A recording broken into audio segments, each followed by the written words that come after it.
Good day, everyone. I'm Ruby Iris Vidacruz, the first reporter of Group 6, and I am here to report the objectives, causes, and types of defective, and also the first 5 of its article.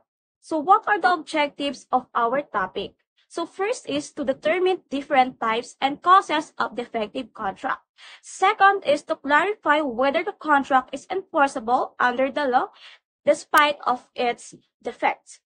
Third is to provide appropriate legal remedies, including rescission, reformation, or damages, depending on the nature of the defect.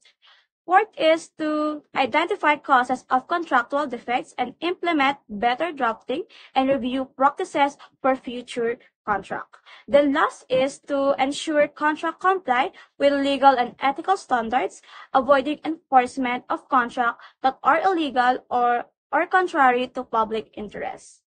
So, proceed na tayo sa mismong topic natin, which is the defective contract. So, tungkol ito sa mga kontratang merong problema or defect sa pagbubuo nito. Pag may defect ang isang contract, ay pwede ito maging invalid or may cancel.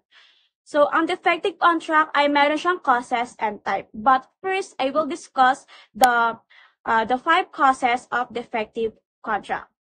So, first is the lack of capacity. So, ito yung mga minor or may mga kapansanan. Ito yung mga walang kakayahan na pumasok sa isang contract. Pero kung papasok man sila sa isang contract, ay dapat meron silang guardian or merong mag-guide sa kanila. Second is the misrepresentation or fraud or merong pagkakamali o pandaraya sa pagbubuo ng isang kontrata.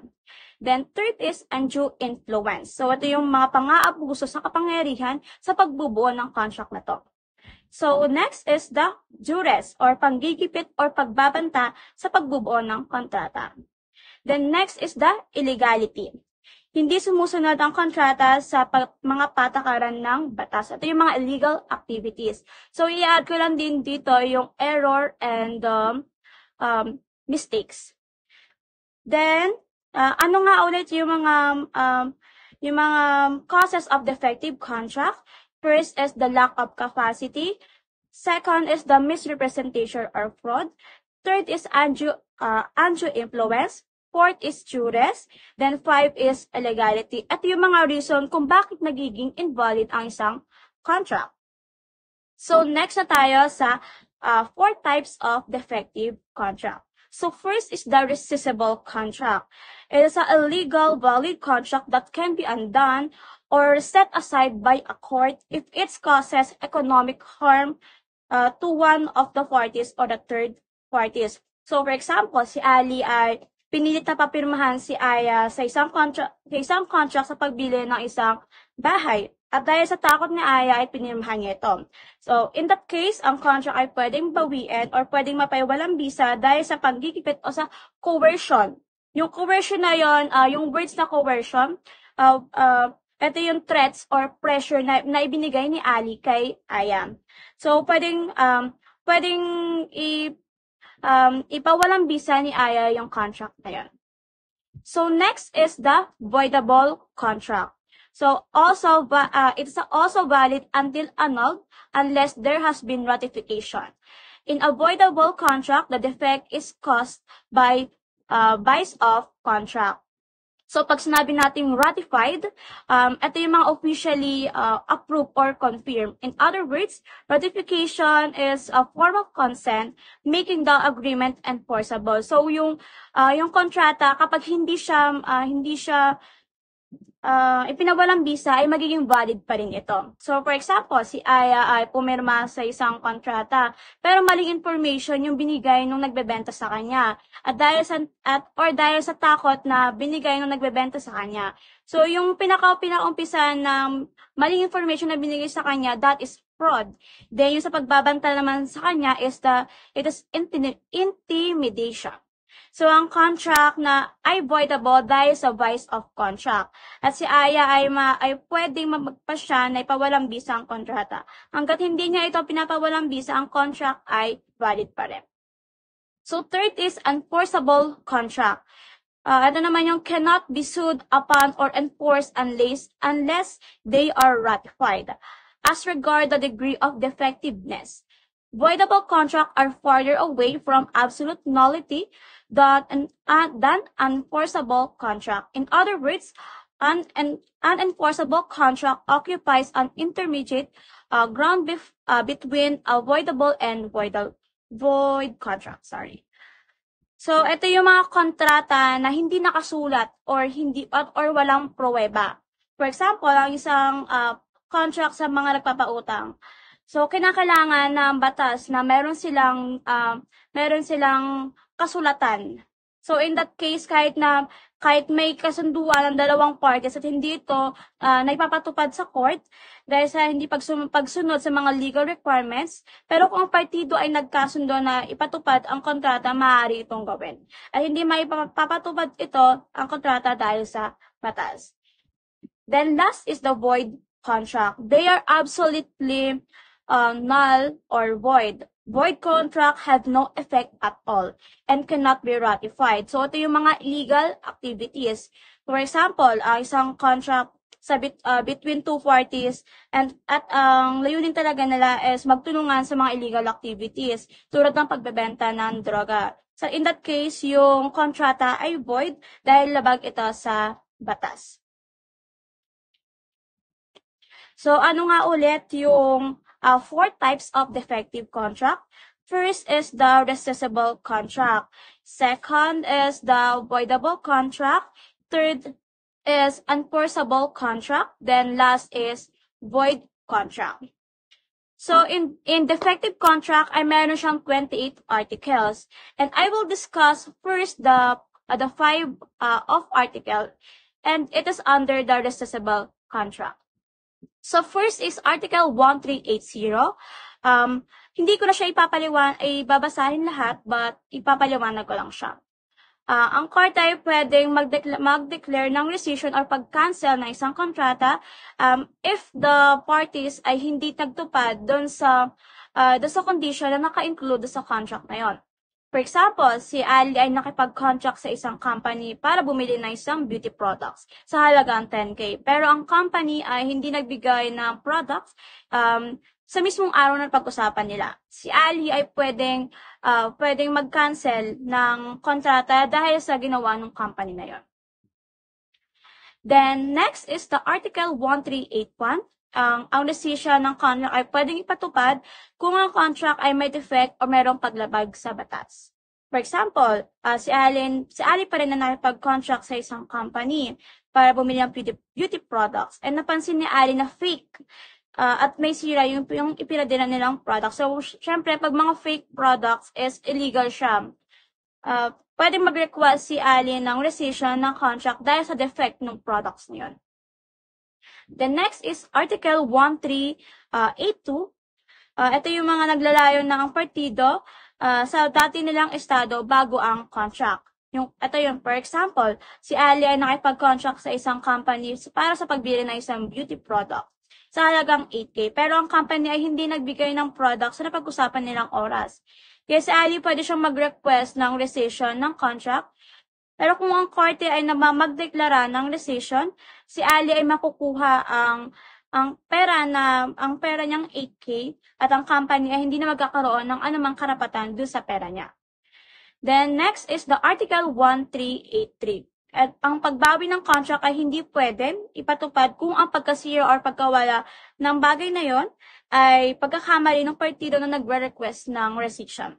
For example, si Ali pa din nakipag-contract sa isang company para sa beauty products sa halagang 12K. Sa hindi inaasahan, si Ali ay nabagsak at nasira niya yung products na yun. Si Ali ay hindi pwedeng mag-request ng rescission dahil siya mismo ang nakasira ng product na yun. Then last is Article 1384. Ang pagbawi ng contract ay pwedeng ipatupad kung ang bagay or kung yung bagay ay nasira or nawala ay pagkakamali ng ibang partido or ikatlong tao. For example, si Ali ay nakipag-contract sa isang company para sa pagbili ng beauty products pa din sa halagang 15K. Pero ang product na yun ay nasira ng empleyado ng company nang walang pahintulot. Si Ali ay pwedeng humiling ng rescission of contract dahil sa pagkasira ng product na yun dahil hindi naman siya ang nagkamali doon sa pagkasira ng product na yun. And Ano ba ako? And proceed na tayo sa next. I'm Antoinette A. de la Cruz, and I'm going to report the Article 1 through 85 to Article 1 through 89. So, let's start. In Article 1 through 85, sinasabi rito na kapag ang isang contract ay binawi o kinansela mismo ng korte, ay may obligasyon ang dalawang parties na ibalik ang lahat ng nakuha nila based sa naging contract nila.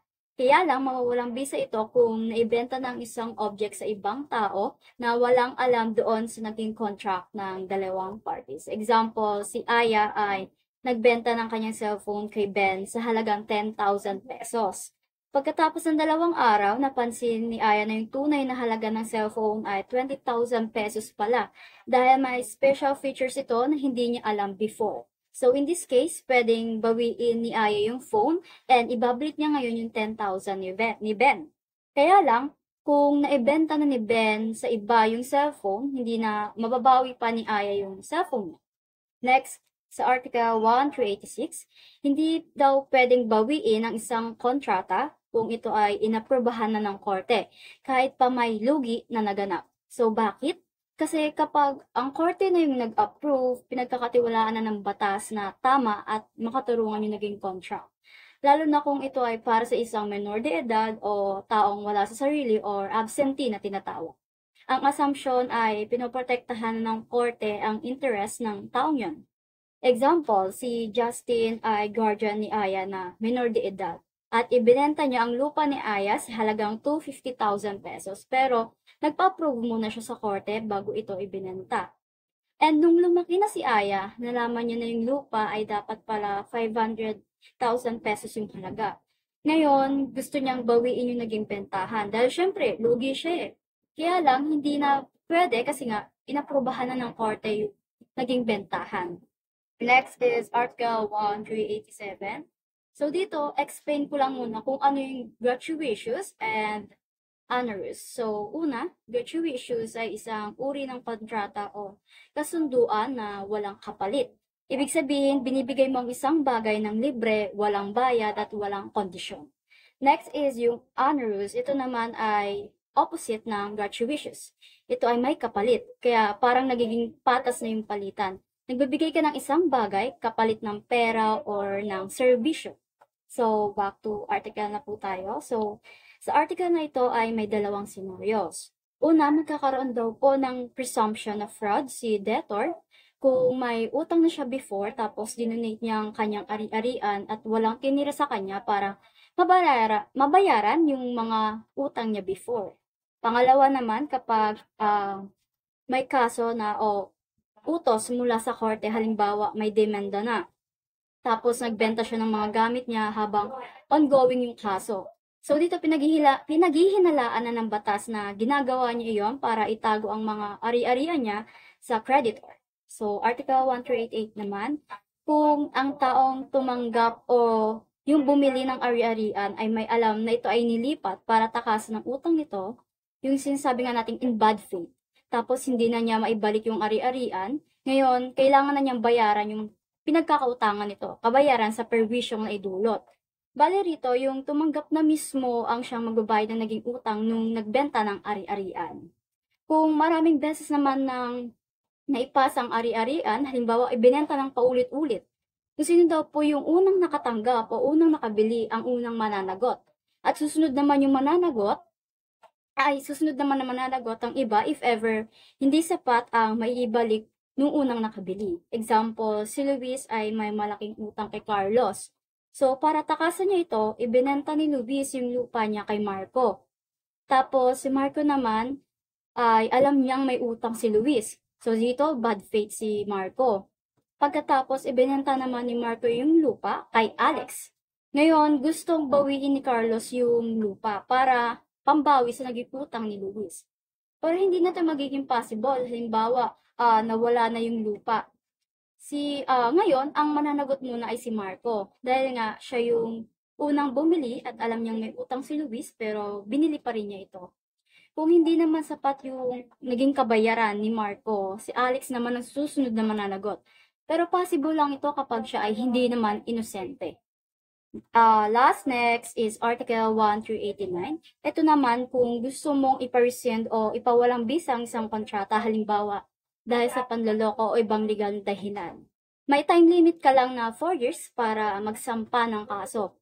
Pero kung ang taong may karapatang magsampa ng kaso ay bata o may guardian, halimbawa minor o may mental incapacity, o kaya naman ay absentee, hindi pa magsisimula ang 4 na taon hangga't ang bata ay hindi pa tumatanda o wala pa sa legal age, o hindi pa natutukoy ang tirahan ng absentee. Example, si Miguel na 15 years old ay nawalan ng lupa dahil ibinenta ito ng kanyang guardian sa sobrang murang halaga. Nang nalaman niya ito, gusto niyang ipa-rescind ang bentahan o ipawalang bisa. So, that's all for the Article 1385 to Article 1389. Let's proceed to the next reporter. Article 1390. These contracts are valid sa ngayon pero pwede makancel kapag may problem sa consent o kung sinong pumirma. A person was forced, tricked, or made mistake when signing. A person who signed was not allowed to, like minor or someone mentally unfit. Example, benenta ni Justin yung phone niya. Magiging voidable kasi minor siya. Guardian niya ang pwede mag-cancel, and if hindi naman, stay valid. In Article 1391 sa law na to, you can only cancel a voidable contract within 4 years. Pero kung kailan magsisimula ang bilang ng 4 na taon, depende yun sa dahilan kung bakit pwedeng ipawalang bisa ang kontrata. For example, si Chenny nakatutok ang baril kay Tonet. Pinilit na pirmahan ang kontrata. After 1 month, nahuli si Chen. Doon magsisimula ang 4 years dahil wala na yung pananakot. May 4 years si Tonet para mag-file ng annulment para mapawalang bisa yung kontrata. Based in Article 1391, that is 4 years. In Article 1392, ang ratification ay isang pagtanggap o pag-aproba sa isang kontrata na dati ay pwedeng ipawalang bisa. If you approve a voidable contract, this called ratification. You lose the right to cancel it. For example, if you say yes to the contract, after knowing the problem, you can say no later. Kasi alam mo na yung problem, nag-yes ka pa din. In Article 1393, kahit na pwedeng bawian ng isang kontrata, nagiging kalapit ang valid kapag tinanggap mo na ito, kahit sa salita o gawa. Pagkatapos nun, hindi mo na pwede itong kanselahin. Meron tayong 2 kinds of ratification. Una, express ratification. Kapag malinaw mong sinabi o sinulat na pumapayag ka sa kontrata. Ang pangalawa naman, implied ratification. Kapag ginawa mo na yung mga bagay na nagpapakita na pumayag ka na. In Article 1393, kahit na pwedeng bawian ng isang kontrata, nagiging kalapit ang valid kapag tinanggap mo na ito, kahit sa salita o gawa. Pagkatapos nun, hindi mo na pwede itong kanselahin. Meron tayong 2 kinds of ratification. Una, express ratification. Kapag malinaw mong sinabi o sinulat na pumapayag ka sa kontrata. Ang pangalawa naman, implied ratification. Kapag ginawa mo na yung mga bagay na nagpapakita na pumayag ka na. I'm Aisha Medal Castillo to report the articles 1394 to 1398. Based on the article 1394, ito ang paggawa ng kilos na nagpapakita ng hindi pagsang-ayon o pagpapatunay ng kasunduan kahit na may dahilan ito para mapawalang bisa.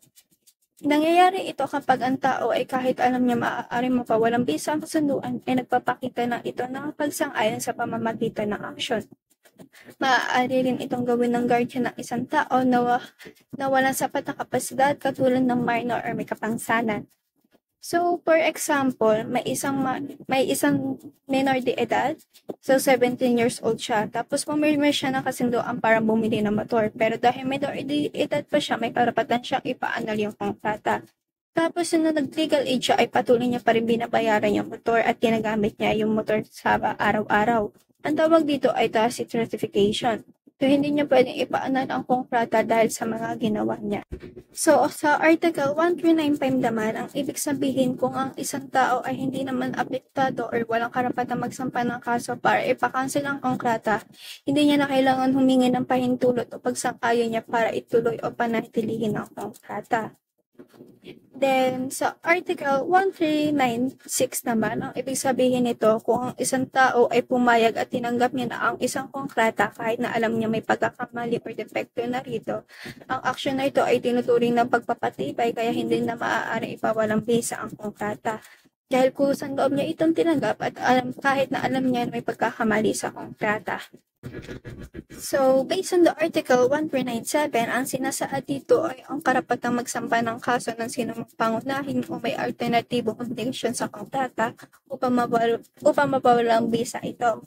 Ngunit may mga limitasyon pa rin. Hindi maaaring sabihin ng isang taong nasa wastang gulang na hindi valid ang kontrata dahil minor ang kanyang kausap at hindi niya rin maaaring ipakancel ang kontrata kung siya mismo ang gumawa ng mali.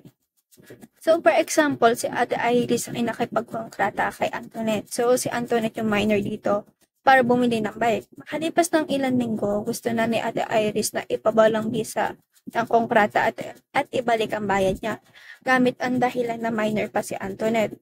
So, based sa article na ito, hindi pwede gamitin ni Ate Iris ang pagiging minor ni Antoinette dahil siya mismo ay nasa wastang gulang na at pumayag naman siya sa kasunduan.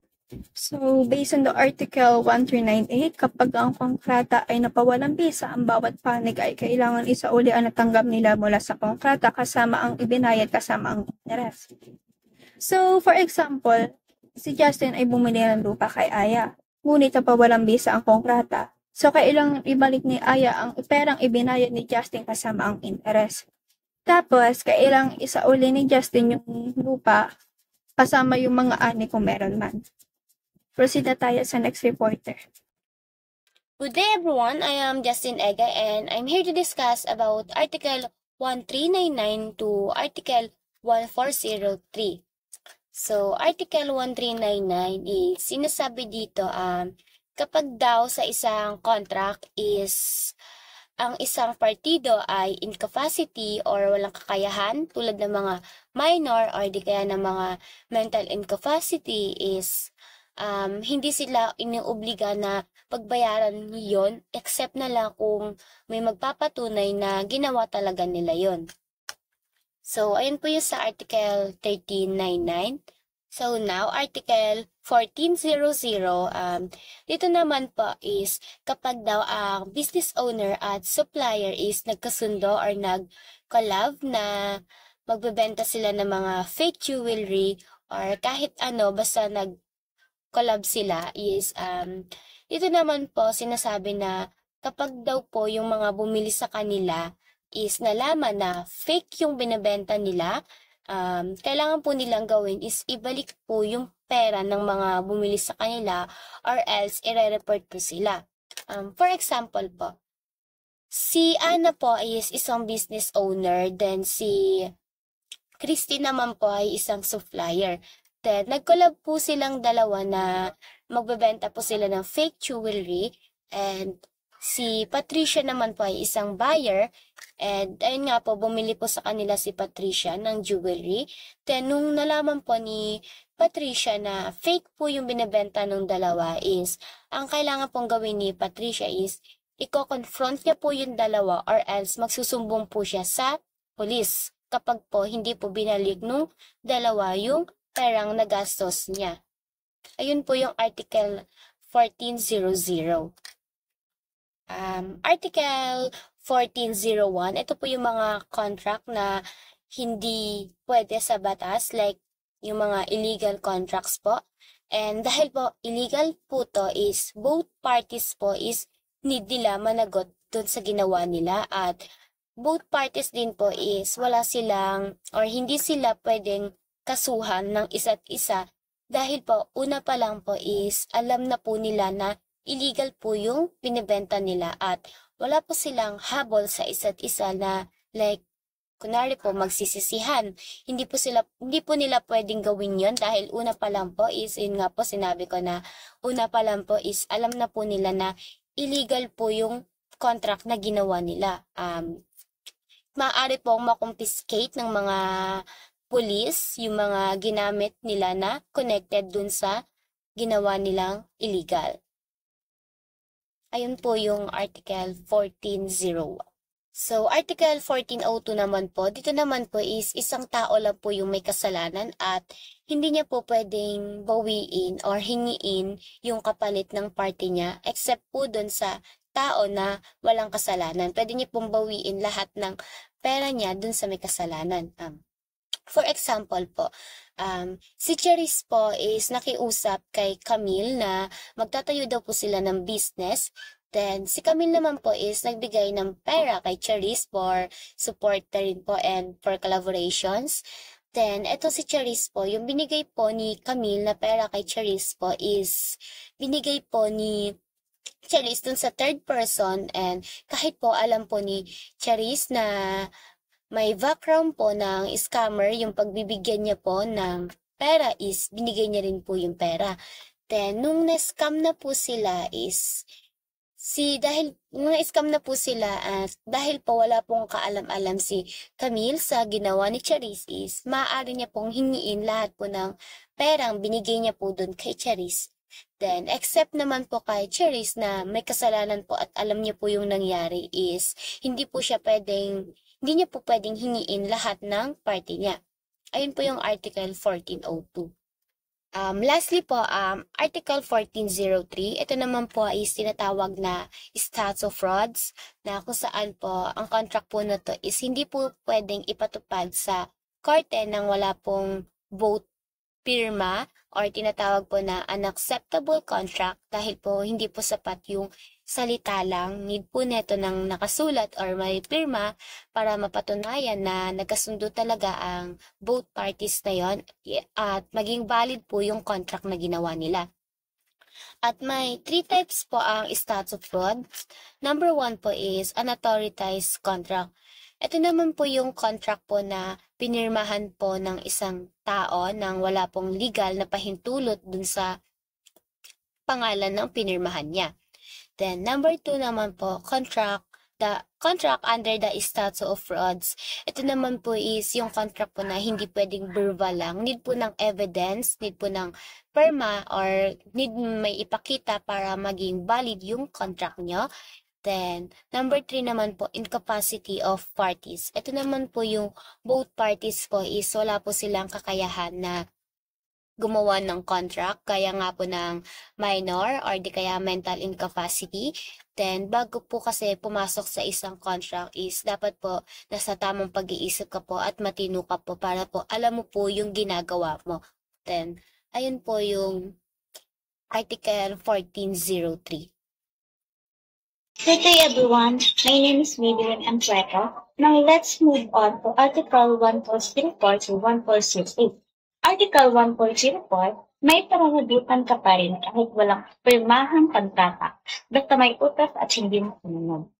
Pwede ito ipatupad dahil sa rules ng agency at obligation. Halimbawa na rito ay inutusan ni Aya si Jenny na ibenta yung mga damit niya sa halagang 100 pesos. Pero binenta ito ni Jenny sa halagang 50 pesos. Kahit walang kontrata, may pananagutan si Jenny kay Aya dahil hindi niya sinunod yung utos.